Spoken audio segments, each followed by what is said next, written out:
trouxe, na verdade, uma opinião de um comitê, não é um tipo de estudo que a gente comumente traz aqui, mas eu achei interessante. Vai falar sobre testar testes e interpretação de medidas de reserva ovariana.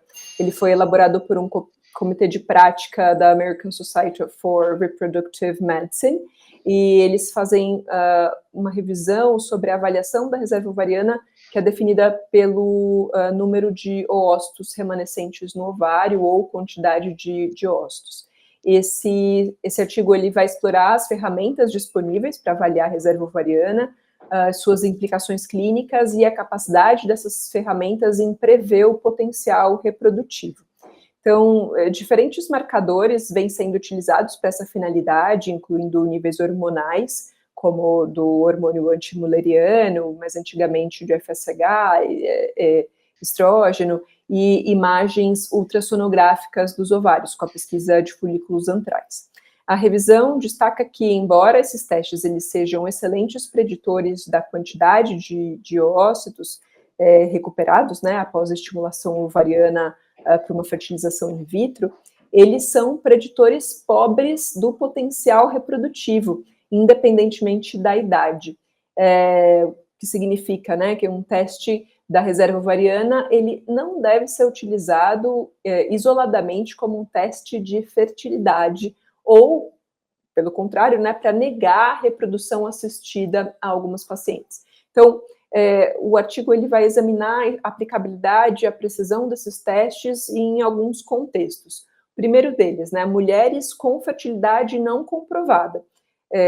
Esses testes de reserva ovariana, eles são preditores pobres do potencial reprodutivo, conforme foi demonstrado em alguns estudos, que não encontraram nenhuma correlação forte entre os marcadores, né, o resultado desses marcadores, e a capacidade de conceber. Então, alguns estudos, inclusive, mostraram que mulheres com marcadores considerados baixos tiveram a mesma taxa de concepção de mulheres com marcadores em níveis mais altos. Entre mulheres com infertilidade, os resultados de testes de reserva ovariana, eles não são mais úteis do que a idade da mulher na previsão de gravidez sem assistência, e eles não ofereceram melhora significativa para modelos de predição de gravidez já estabelecida.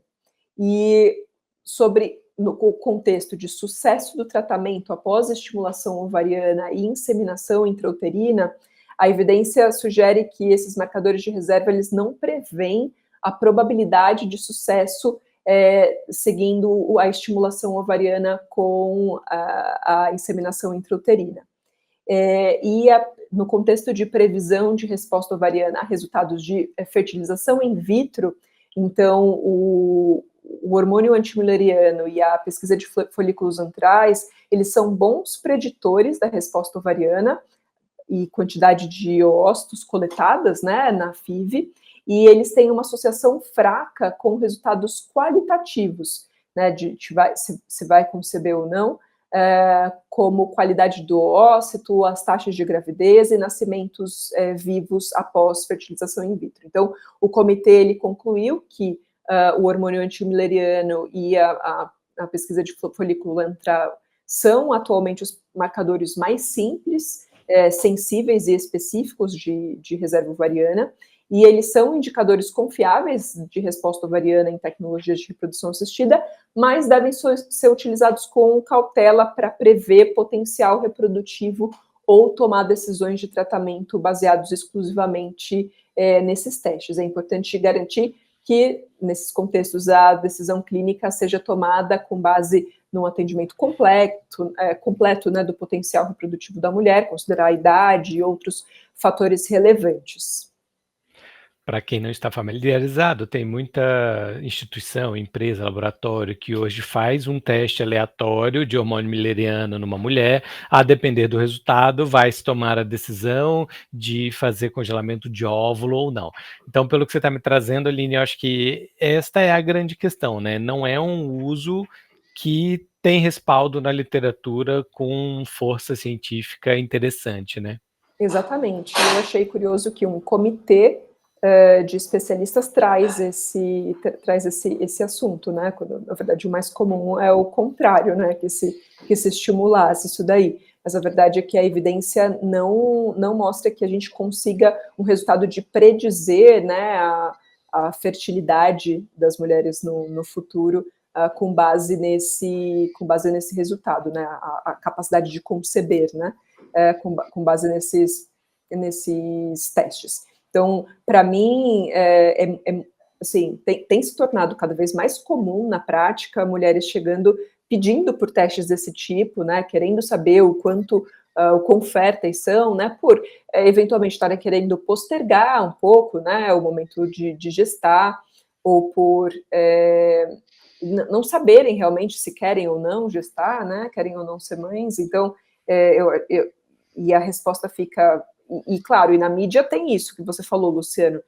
Vem aqui, faz seu teste, tome conta, né? Tenha controle sobre a sua fertilidade.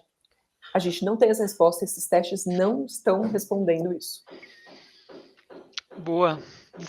Gostei, assim, também. Acho que é uma coisa que tem chegado pouco para mim na prática, mas eu tenho visto algumas propagandas em volta disso mesmo. Bom saber que já tem uma resolução que é fake news, então. Show de bola. Eu queria fazer uma pergunta paralela ao tema, posso? Claro. Porque isso, agora, pensando em fertilidade e gestação, uma das coisas que eu tenho ficado, algumas pacientes dos 35, 40, que estão perguntando o que eu acho delas engravidarem mais para frente e não agora. Assim, a mulher está focada na carreira e estava focada geralmente na carreira, alguma coisa, e ela está pensando em ter filho mais para frente e como que a medicina... Pergunto minha opinião pessoal, mas eu queria entrar um pouco para você, Aline. Como se isso tem chegado para você, de mulher de 35, 40 anos, falando sobre qual a certidão, não, né? Mas o grau de certeza que ela pode ter para ter filho mais para frente, e como você tem lidado com isso. Não, isso tem chegado muito para mim, e acho que é uma coisa que eu tenho feito mesmo, uma reflexão pessoal, assim. Então acho que eu tenho compartilhado bastante sobre a minha reflexão pessoal.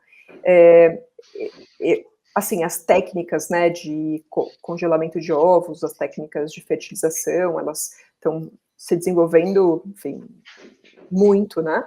E eu considero alguns pontos. Primeiro, acho que o desejo mesmo, né? Gestar vai ser uma coisa assim imprescindível para você, né? Porque eventualmente maternar pode vir de, enfim, uma infinidade de possibilidades, né? Então, aí eu coloco esse ponto. Quão importante é gestar? Segundo ponto, que eu acho que é importante, dinheiro, né? Porque custa caro fazer pensar uma estimulação, depois você faz, né, o congelamento, você vai conservar esses óvulos durante um tempo, anos, né? Depois você vai fazer a fertilização e tal. Então, isso vai envolver um dinheiro que não é pequeno. Essa técnica, ela tem uma taxa de falha que não é pequena também, então não é 100% assim, você, de novo, o marketing do tenha controle sobre a sua fertilidade não cabe, assim, mesmo fazendo um congelamento de óvulos, a gente pode ter uma taxa de falha, né, da fertilização. E, então, assim, ponderando todos esses pontos, acho que a gente é capaz de separar um pouco o que é uma mídia, né, colocando essa pressão para a gente tomar essa decisão agora, e um tanto que é a nossa responsabilização sobre o nosso desejo, sobre o que a gente quer fazer nesse momento. Eu quero focar na minha carreira, agora é o momento que eu acho que eu quero ter filhos, e mais para frente eu vou pensar nisso e vou arcar com a minha decisão de ter deixado mais para frente. Enfim, tenho colocado essas... Não sei se, assim, não sei se responde exatamente a sua pergunta, mas é como eu tenho refletido sobre isso.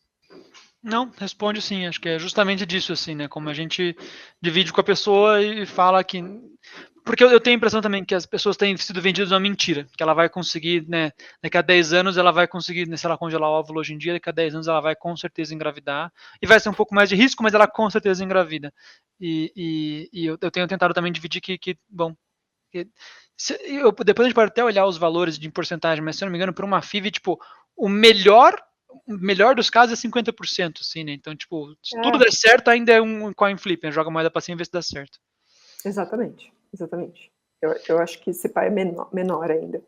Eu acho que isso, no melhor dos casos é 50%, então, mas em todo caso é bom deixar claro que esses métodos eles não são nem um pouco a certeza que eles vendem para a população em geral, para a gente também. Exatamente.